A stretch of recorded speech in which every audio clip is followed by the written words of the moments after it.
एक Prussian statesman Otto von Bismarck ने लगभग आज से 100 साल पहले कहा था that God takes special care of drunks, children and United States of America. इस वीडियो में हम बात करेंगे कि यूनाइटेड स्टेट्स 13 कॉलोनीज से आज इतना बड़ा सुपर पावर कैसे बन गया। जहां नॉर्मल सिविलाइजेशंस को, बड़े देशों को हज़ारों साल लग जाते हैं, यूएस ने ये काम 200 साल से कम में कैसे करके दिखाया। आप में से बहुत लोगों को लगता होगा कि यूएस इतनी बड़ी सुपर पावर इसलिए है क्योंकि उनकी मिलिट्री माइट बहुत ज़्यादा है, बहुत सारे पैसे हैं उनके पास। पर इस वीडियो में हम देखेंगे कि उनकी रियल ताकत उनकी मिलिट्री और इकोनॉमी से नहीं बल्कि उनकी जोग्राफी से आती है।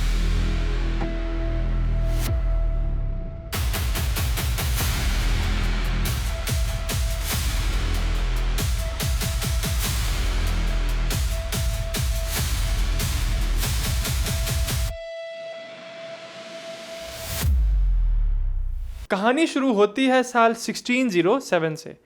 ये वो साल था जब ब्रिटिश लोगों ने पहली बार आज जहाँ पे यूनाइटेड स्टेट्स ऑफ अमेरिका है वहाँ पे एक छोटी सी जगह जेम्स टाउन वर्जीनिया में अपनी पहली सेटलमेंट बनाई थी। फिर यही सेटलमेंट कुछ सालों बाद जाके एक कॉलोनी बन जाती है। तो ऐसे करते करते ब्रिटिश लोगों ने अमेरिका के ईस्टर्न कोस्ट पे कुल मिला के 13 कॉलोनीज बनाई। इन कॉलोनीज में धीरे धीरे यूरोप से बहुत सारे लोग आके बसने लगे। पर फिर बात ये बनी कि इन कॉलोनीज में जो लोग रहते थे उनको ब्रिटेन से तकलीफ होने लगी कि आप यहाँ पे हम पे राज चला रहे हो, हम आपको बाहर निकालेंगे।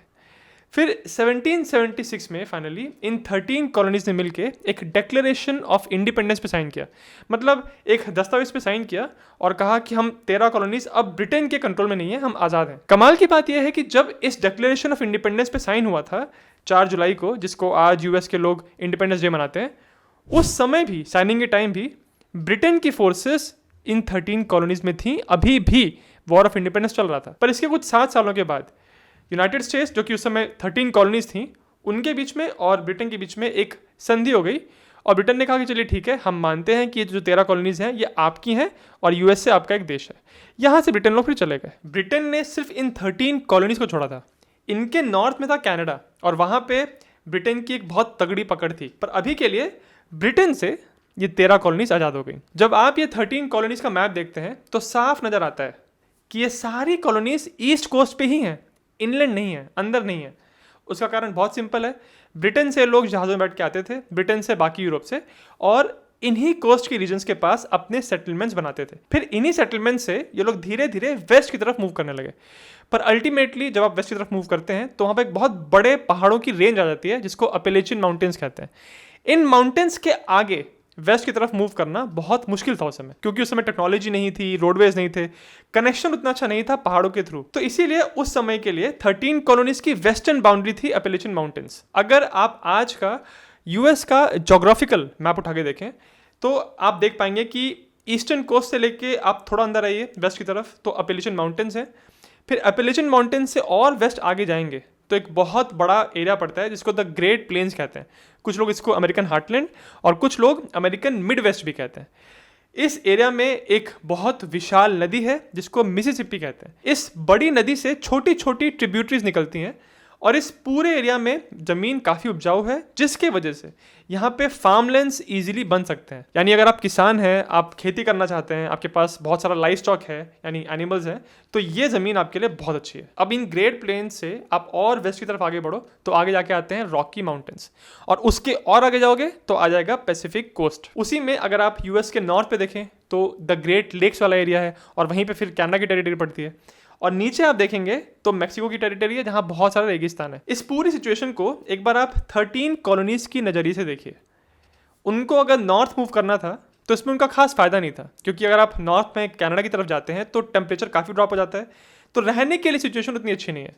उसके ऊपर से कनाडा में फ्रेंच और ब्रिटिश लोग ऑलरेडी बैठे हुए थे, तो वहाँ पर जाकर उनसे लड़ाई करनी पड़ती। अगर आप साउथ में जाएँ तो मेक्सिको के रेगिस्तान है, वहाँ पर भी कुछ आपको खेती करना या अगर फार्म बनाना है अगर, तो वहाँ भी कुछ फ़ायदा नहीं है। तो 13 कॉलोनीज का मेन उद्देश्य ये था कि वो वेस्ट की तरफ मूव करते जाएं और पैसिफिक कोस्ट को जाके अल्टीमेटली टच करें। पर जैसे मैंने बताया 13 कॉलोनीज का पहला जोग्राफिकल बैरियर था एपेलेशियन माउंटेन्स। कुछ एक्सप्लोरर ने उस माउंटेन्स को क्रॉस किया और अल्टीमेटली मिसिसिपी नदी तक पहुंचे। पर इस नदी की भी विडंबना ये थी कि नदी के ईस्ट साइड पे तो यूएस था, वो 13 कॉलोनीज थी, पर उसके वेस्ट साइड पे जो टेरिटरी थी उस पर कंट्रोल था फ्रांस का। और उस समय की बात है जब फ्रांस के लीडर थे नेपोलियन बोनापार्ट। यूएस नया नया देश बना था और वो जानते थे कि फ्रेंच बहुत बड़ी पावर है इस समय, उनके नेपोलियन एक के बाद एक लड़ाई जीत रहे हैं यूरोप में, तो उनसे झगड़ा करना ठीक नहीं होगा। पर यूएस के लिए मिसिसिपी नदी बहुत इंपॉर्टेंट थी क्योंकि बहुत ट्रेड होता था वहां से और ट्रांसपोर्टेशन इस नदी की वजह से आसान था। पर समस्या ये थी कि मिसिसिपी नदी यूएस के ऑलमोस्ट टॉप से शुरू होती है और बिल्कुल यूएस से एकदम गुजरते हुए लास्ट में आके गल्फ ऑफ मैक्सिको में मिलती है। उस गल्फ ऑफ मैक्सिको में मिलने से पहले एक छोटे से शहर के पास से गुजरती है जिसको न्यू ऑर्लिन्स कहते हैं, और न्यू ऑर्लिन्स फ्रेंच लोगों के कंट्रोल में था। तो आप इमेजिन करके देखिए, अगर आप एक नदी को इस्तेमाल कर रहे हैं अपने ट्रांसपोर्टेशन के लिए, अपने ट्रेड के लिए, और उस नदी से अल्टीमेटली जहाँ से आपको बाहर निकलना है वहाँ पे जो शहर है वो किसी दूसरे देश के पास है, तो आपके लिए बात कंफर्टेबल नहीं होगी। इसी वजह से 1800s के स्टार्टिंग के टाइम जो यूएस के प्रेसिडेंट थे थॉमस जेफरसन, उन्होंने कहा था कि अगर इस पूरी दुनिया में कोई एक पॉइंट पे हमको कंट्रोल की ज़रूरत है तो वो पॉइंट है न्यू ऑर्लिन्स। न्यू ऑर्लिन्स उनके लिए बहुत इंपॉर्टेंट था, पर ये समय फ्रेंच लोग के पास था, यानी नेपोलियन के पास था। तो ये कोशिश करने लगे कि किसी न किसी तरह हमको न्यू ऑर्लिन्स में जाने की परमिशन या उसको यूज़ करने की परमिशन मिल जाए। पर उनके सामने एक बहुत प्लेजेंट सरप्राइज तब आया जब साल 1803 में नेपोलियन के एक व्यक्ति ने उनको कहा कि आप न्यू ऑर्लिन्स क्यों खरीद रहे हो, क्यों ना आप मिसिसिपी के वेस्ट साइड पे जो लुइसियाना की टेरिटरी है हमारी, वो पूरी टेरिटरी खरीद लो। आप इमेजिन कर सकते हैं कि ये बात सुन के अमेरिकन कितना खुश हुए होंगे। वो गए थे सिर्फ 1 ग्राम सोना लेने के लिए, पर उनको सामने वाला दे रहा था कि भाई तुम पूरा दुकान ले जाओ। तो अमेरिकन ने पैसे इकट्ठा किए और ये लुइसियाना की टेरिटरी उन्होंने खरीद ली 1803 में, और उसी ट्रांजैक्शन को द लुइसियाना परचेज कहते हैं। इस ट्रांजैक्शन को यूएस की हिस्ट्री की बेस्ट डील मानी जाती है।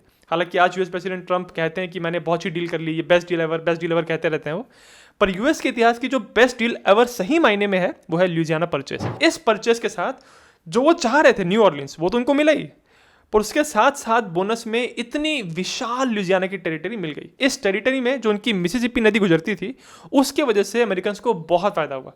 पहली चीज़ तो ये कि नदी मोस्टली फ्लैट और काम है, तो इसकी वजह से यहाँ से ट्रांसपोर्टेशन, अलग अलग जगह पे ट्रेड करके सामान पहुँचाना बहुत आसान था। और ये समय की बात थी जब अमेरिका के पास इतना अच्छा इंफ्रास्ट्रक्चर नहीं था, इतने रोड्स डेवलप नहीं हुए थे।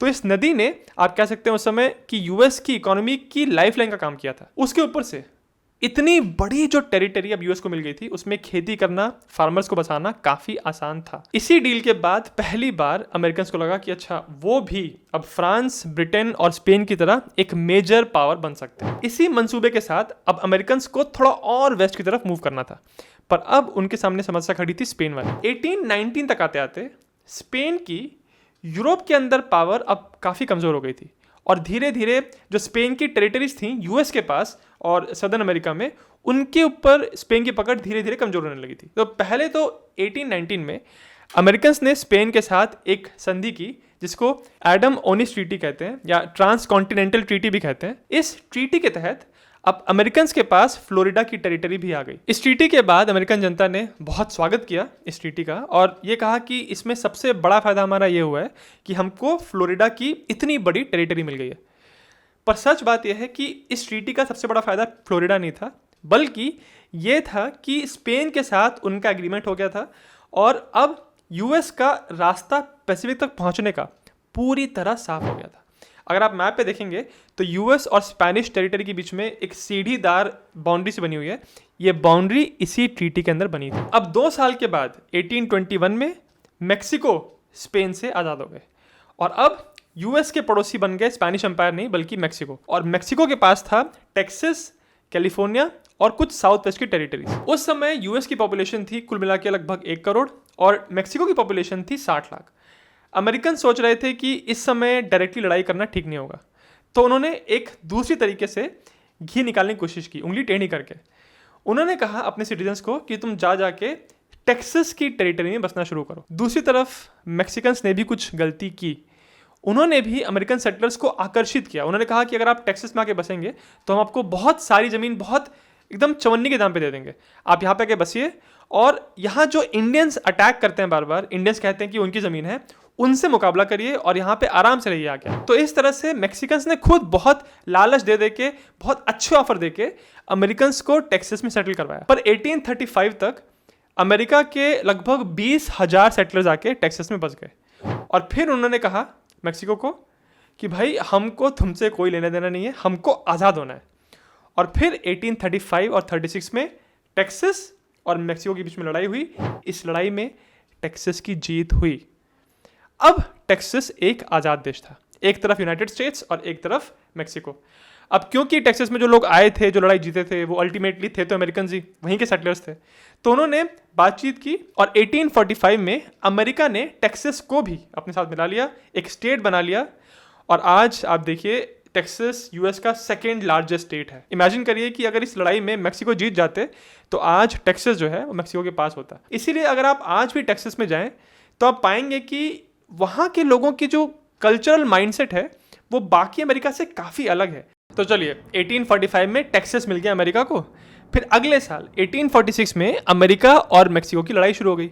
1846 से लेके 48 तक ये लड़ाई चली और इस लड़ाई में अमेरिका की जीत हुई, जिसके वजह से अब मेक्सिको को और बहुत सारी टेरिटरी बहुत भारी मन के साथ यूएस को देनी पड़ी। इस जीत के बाद अब अमेरिका को मिल गया California, new Mexico, Nevada, Utah और कोलोराडो के कुछ हिस्से। उसी साल जब यूएस और मेक्सिको की लड़ाई हुई थी 1846 में, उस साल ब्रिटेन ने भी ओरेगन की टेरिटरी अब यूएस को दे दी।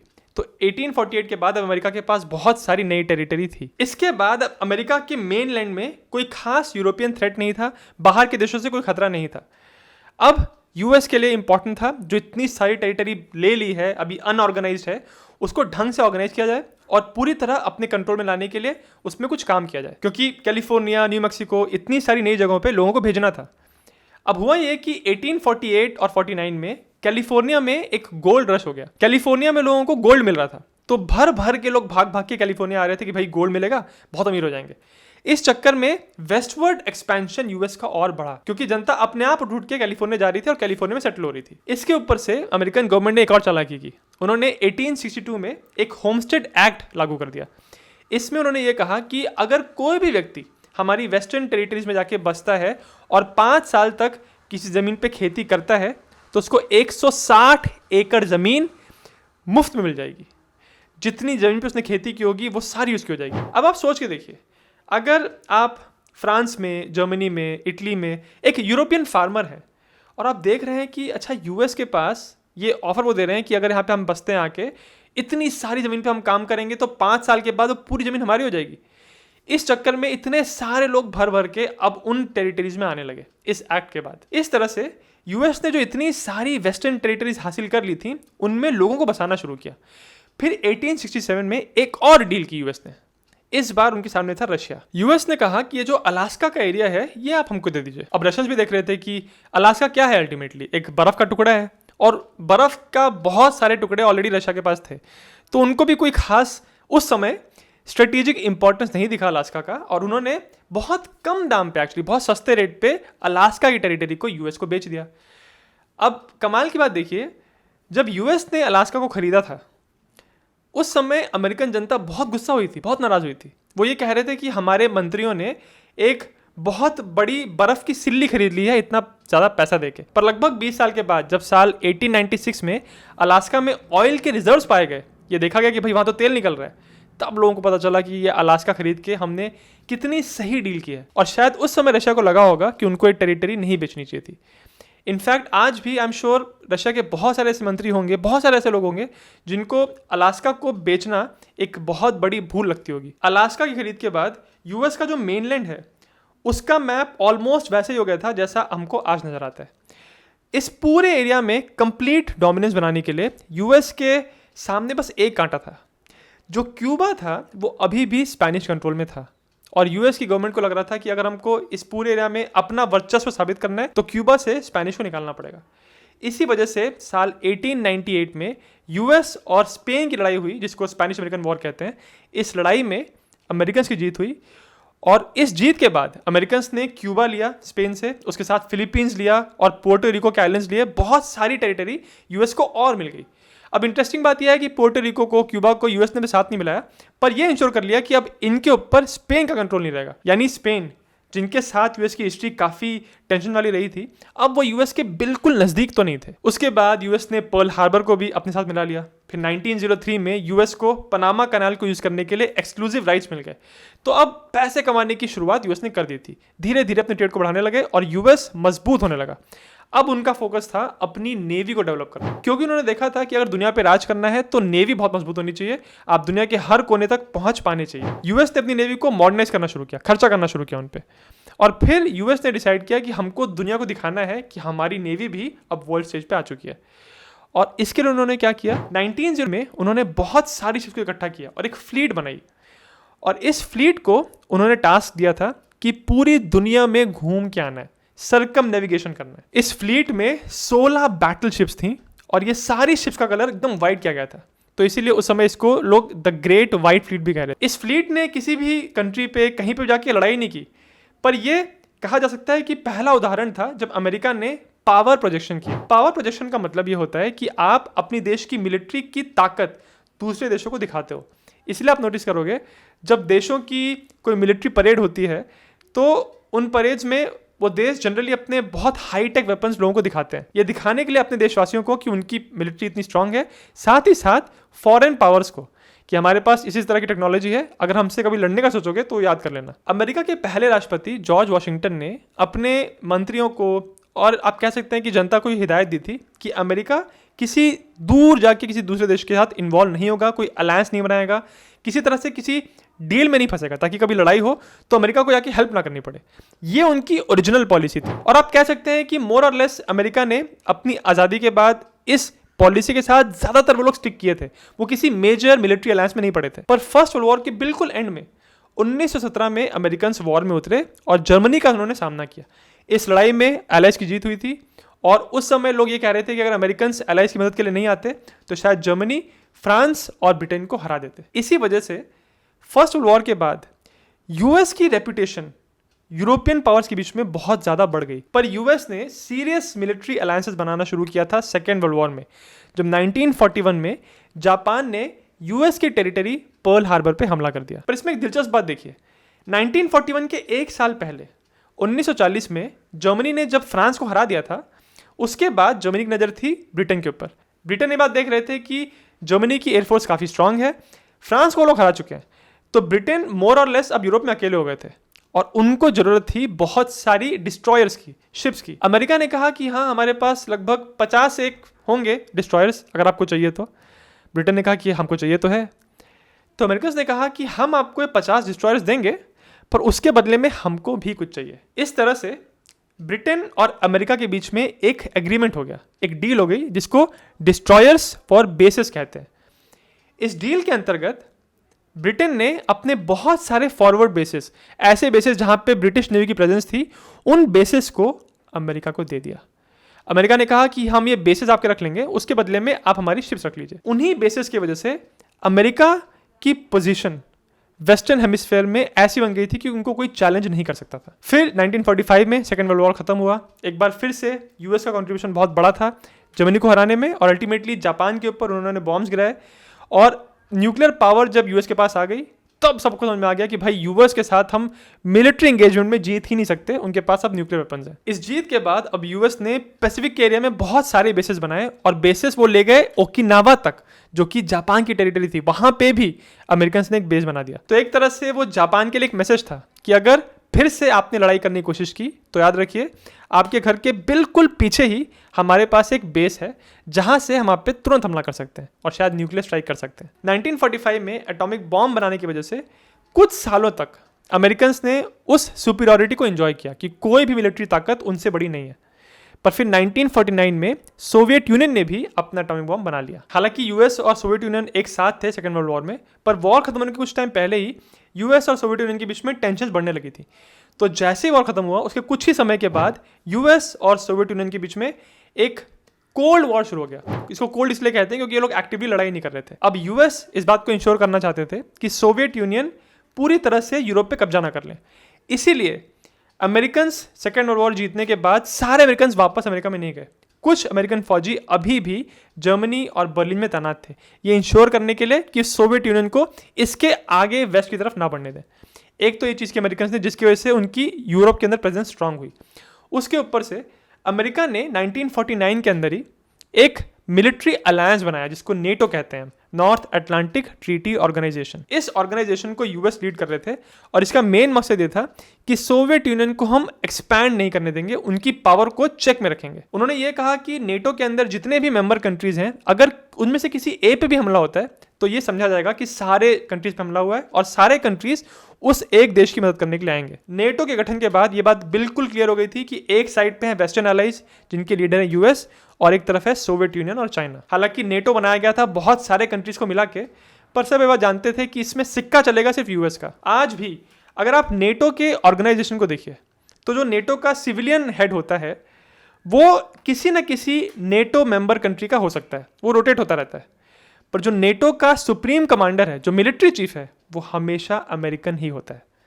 इसका मतलब अगर नेटो को कोई मिलिट्री एक्शन करना है तो यूएस से पूछे बिना नहीं कर सकते। इसलिए यह भी कहा जाता है कि कहने के लिए नेटो तो बहुत सारे कंट्री से मिलकर बना है, पर सारे कंट्रीज अल्टीमेटली डिपेंडेंट यूएस के ऊपर ही हैं। अगर यूएस ने डिसाइड किया कि हेल्प करेंगे तभी कुछ हो सकता है। इसी वजह से आप देखिए जो रिसेंटली टेंशन हुई थी यूएस और ग्रीनलैंड को लेके, जब यूएस ने कहा था कि उनको ग्रीनलैंड एक्वायर करना है, we are going to do something on Greenland whether they like it or not. तब यूएस के कुछ नेटो एलाइज ने कहा कि नहीं, आप ये नहीं कर सकते, और सिचुएशन ये बन गई थी कि अब यूएस ग्रीनलैंड को फोर्सफुली अपनी मिलिट्री को भेज के एक्वायर कर लेंगे और डेनमार्क और उनके नेटो वाले से लड़ाई कर लेंगे।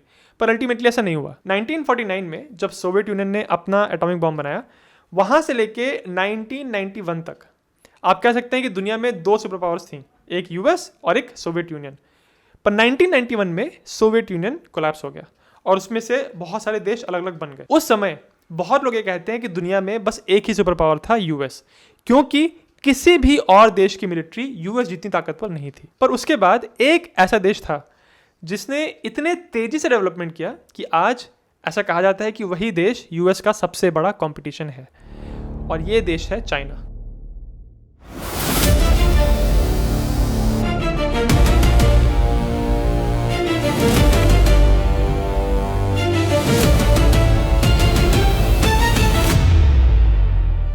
दुनिया की सबसे बड़ी इकोनॉमीज को आप रैंक करिए तो फर्स्ट नंबर पे यूएस आता है, सेकंड नंबर पे चाइना है, और यूएस और चाइना में बहुत कम गैप है और ये गैप हर साल कम होते जा रहा है। बहुत सारे एनालिस्ट ये मानते हैं कि 21वीं सेंचुरी खत्म होने से पहले यूएस और चाइना की इकोनॉमी ऑलमोस्ट बराबर हो जाएंगे। तो अगर आप यूएस का इवोल्यूशन देखें, उनका इतिहास देखें, तो बहुत कमाल का है। शुरुआत की थी उन्होंने 13 कॉलोनीज से जब वो ब्रिटिश के नीचे थे, और आज 200 साल से कम टाइम गुजरा है और दुनिया की सबसे बड़ी इकोनॉमी उनके पास है। दुनिया की बड़ी मिलिट्री पावर्स के लिए स्ट्रॉन्ग मिलिट्री रखना तो जरूरी होता ही है, पर उसके साथ ये भी जरूरी होता है कि उस मिलिट्री का परसेप्शन कैसा है बाकी देशों के बीच में। यानी क्या बाकी देशों को इस बात पे भरोसा है कि अगर लड़ाई होती है तो वो सुपर पावर आपको आके बचा लेगा, या फिर अगर आप उस सुपर पावर के अगेंस्ट लड़ रहे हैं तो क्या एक्चुअली आप उसको हरा पाएंगे। ये परसेप्शन बहुत ज़्यादा इंपॉर्टेंट होता है, और इस परसेप्शन के लिए सरकारें पलट जाती हैं, लोगों की लड़ाई हो जाती है। इसका बेहतरीन एग्जाम्पल है 1962 का क्यूबन मिसाइल क्राइसिस। सिचुएशन ये बनी थी कि सोवियत यूनियन ने कुछ मिसाइल्स क्यूबा के पास रखी थी, अमेरिका के बिल्कुल नज़दीक। अमेरिका ने कहा कि आप यहाँ से मिसाइल्स हटाइए, नहीं तो आपके और मेरे बीच में एक न्यूक्लियर वॉर हो जाएगा। फिर सोवियत यूनियन ने कहा कि आपने भी बहुत सारी मिसाइल्स हमारे बिल्कुल नज़दीक, आपने टर्की में रखी हुई हैं, और वहाँ से आप मिसाइल फायर करेंगे तो मॉस्को में आके लगेगा, तो आप यहाँ से मिसाइल्स हटाइए। बहुत टेंशन बनी थी। अक्टूबर के महीने में लग रहा था कि अब एक्चुअली न्यूक्लियर वॉर हो ही जाएगा, पर अल्टीमेटली थैंकफुली ऐसा नहीं हुआ और सिचुएशन को निपटाया गया। दुनिया को देख के ये लगता है कि क्योंकि सोवियत यूनियन ने क्यूबा से मिसाइल हटा ली तो लोग समझते हैं कि क्यूबन मिसाइल क्राइसिस में अमेरिका की जीत हुई, पर बहुत लोग को इस बात का एहसास आज भी नहीं है कि जब सोवियत यूनियन ने मिसाइल यहाँ से हटाई, उसके कुछ टाइम के बाद बिल्कुल चुपचाप अमेरिका ने भी टर्की में जो उनकी जुपिटर मिसाइल्स थी उनको वहाँ से हटा लिया था। तो देखिए पावर परसेप्शन कितना इंपॉर्टेंट होता है। अमेरिका को अपनी जनता को और आपके जो बाकी नेटो एलाइज हैं, बाकी दुनिया के जो एलाइज हैं, उनको ये दिखाना था कि हम सोवियत यूनियन के सामने झुकेंगे नहीं, और दुनिया को उन्होंने यही परसीव करवाया कि हमने देखिए सोवियत यूनियन से क्यूबा से मिसाइल्स हटवा दी, और जो सोवियत यूनियन ने अमेरिकन मिसाइल्स टर्की से निकलवाई, वो बात अमेरिकन गवर्नमेंट ने अपनी जनता को तुरंत नहीं बताई। कुछ वैसा ही मॉडर्न ज़माने में भी होता है। आप देखिए रिसेंटली यूएस ने वेनेजुएला के सिटिंग प्रेसिडेंट को वो कैप्चर करके लेके आ गए। इस बात पे जो बाकी दुनिया के देश है एक तरह से उनको मैसेज गया कि देखिए यूएस के पास इतनी पावर है कि वो किसी देश के सिटिंग हेड ऑफ स्टेट को ऐसे कैप्चर करके ला सकते हैं। इसी वजह से बहुत लोग ये मानते हैं कि ये जो वेनेजुएलन प्रेसिडेंट मदुरो का जो कैप्चर था, ये एक बहुत बड़ा इवेंट होने वाला है आगे आने वाले सालों में, क्योंकि अब यूएस को देख के और भी बाकी मिलिट्री पावर्स जो दुनिया की हैं वो भी अपने आसपास के देशों पे ऐसा बड़ा मिलिट्री एक्शन कर सकती हैं, और फिर वो यही कहेंगी कि अगर यूएस ने कर लिया तो हम क्यों ना करें। यूएस की पूरी हिस्ट्री के बारे में ये सब जो भी मैंने आपको बताया, ये सब मैंने इस किताब से पढ़ा है, प्रिजन्स ऑफ ज्योग्राफी। इसको लिखा है टिम मार्शल ने, और इस किताब में बहुत सारे कंट्रीज़ के उनकी ज्योग्राफी से रिलेटेड कैसा उनका इवोल्यूशन हुआ उसके बारे में लिखा है। एक यूएस है, फिर रशिया, इंडिया, पाकिस्तान के बारे में भी इस किताब में लिखा है। तो अगर आप पढ़ना चाहते हैं तो लिंक डिस्क्रिप्शन में है, और अगर आप मेरे चैनल की मेंबरशिप लेते हैं, अगर आप मेंबर बनते हैं, तो आपको कुछ ऐसे एक्सक्लूसिव वीडियोस का एक्सेस मिलेगा जिसमें मैं करंट जियोपॉलिटिकल सिचुएशन के बारे में या किसी हिस्टोरिकल इवेंट के बारे में अपनी राय देता हूं। उसके साथ मेरी कुछ सीरीज़ है, कुछ और ऐसा कंटेंट है जो सिर्फ मेंबर्स के लिए ही अवेलेबल है। तो अगर आप वो चेकआउट करना चाहते हैं तो आप मेरे चैनल के मेंबर बन सकते हैं, और अगर आपको वीडियो अच्छा लगा तो मेरे चैनल जिज्ञासियम को सब्सक्राइब जरूर करें।